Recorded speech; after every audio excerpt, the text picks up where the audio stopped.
What's a fact about the world that sounds totally fake, but is 100% true?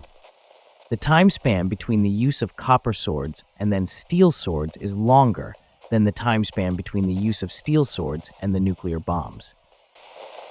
How old the Appalachian Mountains really are. They are older than trees, bones, including all dinosaurs, and the splitting of Pangaea. So part of the mountain range is in Scotland. The layering on the mountains looks wrong at some points because the tops of the mountains have eroded down, and new geological forces have caused parts that weren't the top to rise above that. So the valleys of the current mountains may actually be the top of the original Appalachian Mountains. The peaks of the Appalachians used to be the granite cores of the ancient Appalachians. Everything that was on top of the mountains eroded down until only the deepest, hardest parts remained. All of that debris formed the entire east coast of the US. In the mid-Atlantic, that is 150 miles of land from the mountains to the coast. It's also crazy to think that rivers like the Susquehanna are even older than the mountains it flows through. We know this because it cuts right through them. The tectonics that elevated the mountains pushed the river bottom up, which was eroded away, over and over, nanometers at a time, for millions of years. And fun fact, the tectonic plate theory was published in 1965. It's less than 75 years old, younger than the theory of relativity. It's the most recent truly fundamental innovation in any scientific field. When Betelgeuse goes supernova, if it hasn't already, and we don't know yet, it will be visible in the day for roughly a year, and several more years will see it at night. That said, the prediction of when by scientists is somewhere between today and 100,000 years from now. Odds are none of us will see it. Birds have been observed intentionally lining their nests with cigarette butts. While the nicotine in them is toxic to the birds, it's a low enough dose that it's not a significant risk to them in the short term. They don't live long enough for the long-term effects to be a problem. And it kills parasites that may try to hide in the nest and infect the chicks. Smaller bird species have been sighted stealing the anti-bird spikes that we put on buildings and lining their nests with them, like little palisade walls against other birds and predators. A small species, like a songbird, can navigate the spikes easily, but it makes it more difficult for a predator like a hawk or a rat to get to the nest. Crows have also been observed stealing lit cigarettes from ashtrays and wafting the smoke through their feathers to kill parasites. Because the parasites' lungs are so tiny, they get a lethal dose of nicotine in an instant and die, making it much easier for the crows to get at ones that are well hidden. 80% of Soviet males born in 1923 didn't survive World War II. Wow, related fact. Fully half of German kids lost their fathers in World War II, to say nothing of all the other casualties and missing people and, oh yeah, the Holocaust. I know a German girl whose grandpa died in World War II and his father died in Zimbabwe, an entire generation of fatherless people. Her dad is also extremely old for how young she is and was probably an infant in the bombing of Hamburg, which was annihilated. We call 911, Vietnam, Korea, COVID, and the Iraq-Afghan war horrible. And those were, don't get me wrong. In World War I, at the Battle of the Somme in July 1916, there were 60,000 casualties in one day, just among the British troops. All told, there were 1 million casualties and 300,000 fatalities from July-November. That is truly appalling. The US lost 58,939 people during 13 years of Vietnam.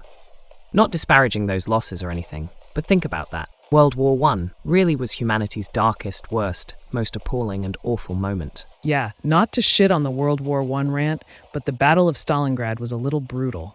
Don't even get me started on the horrors of Battle of Kursk, largest tank battle ever. I'd actually love to get you started and hear more about Kursk.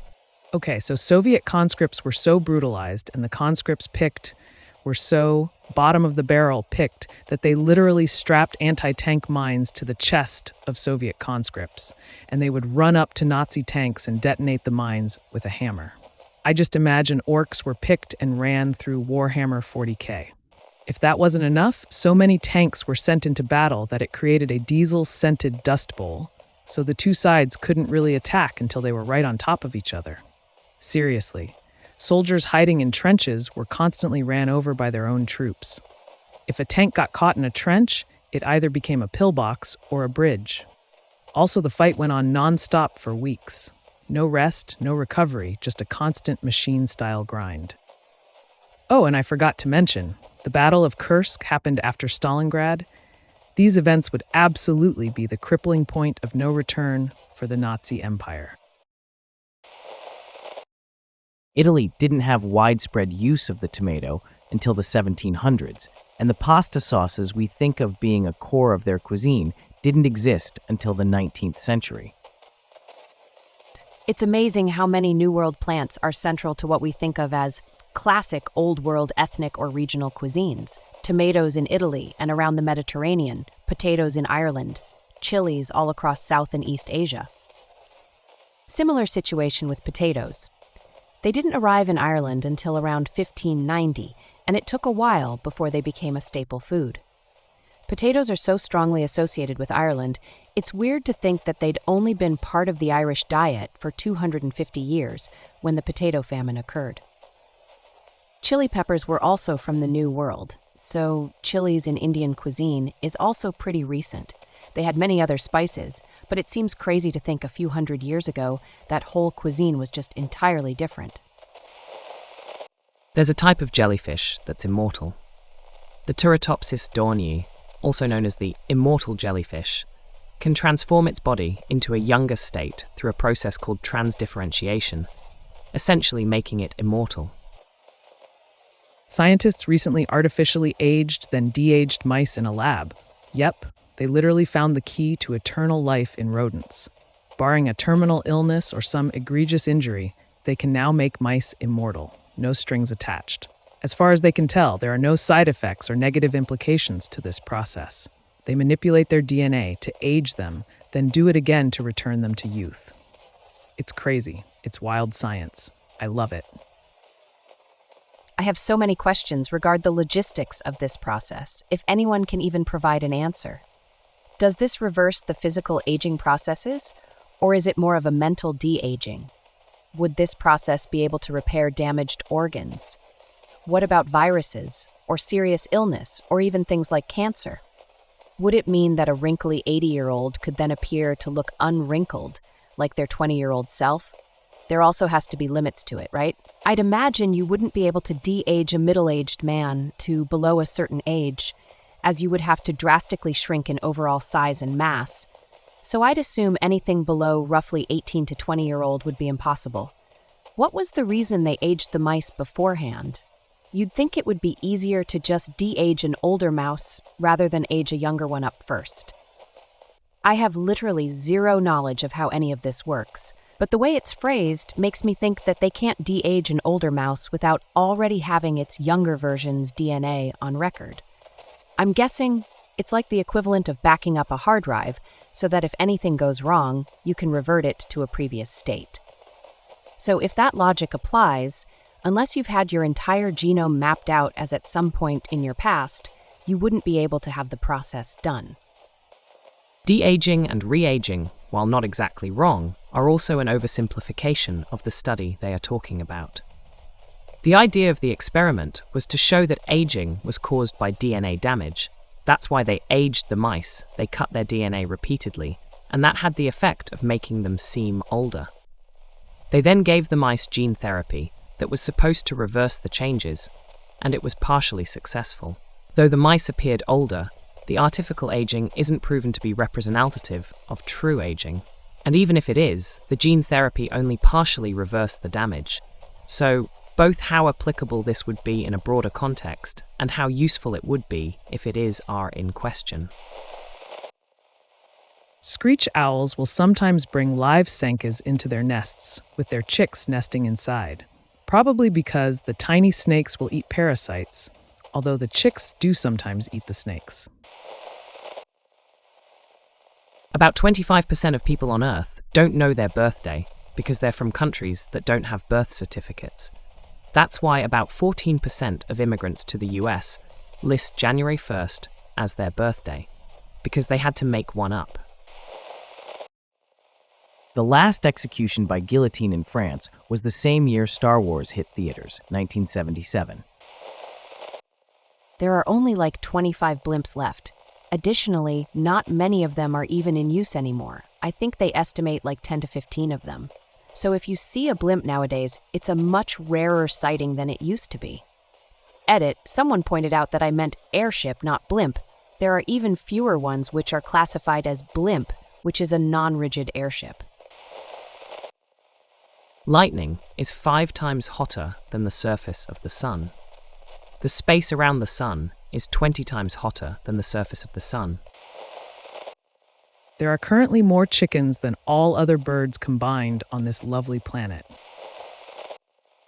In 1957, there was a borehole cover that became the fastest man-made object when an underground nuclear test blew it off. It was estimated to be going more than 304,000 miles per hour. There was a camera set up to watch it that captured a frame every millisecond, and it only caught it in one frame. This is over 5 times the escape velocity of our planet. Bonus fact, during the Great Depression, FDR created the Civilian Conservation Corps for young men. They planted over 2 billion trees in their 7 years of existence. They also built a lot of the buildings and lodges at the national parks. Some of these replies will be posted on TikTok with a Subway Surfers or Minecraft gameplay.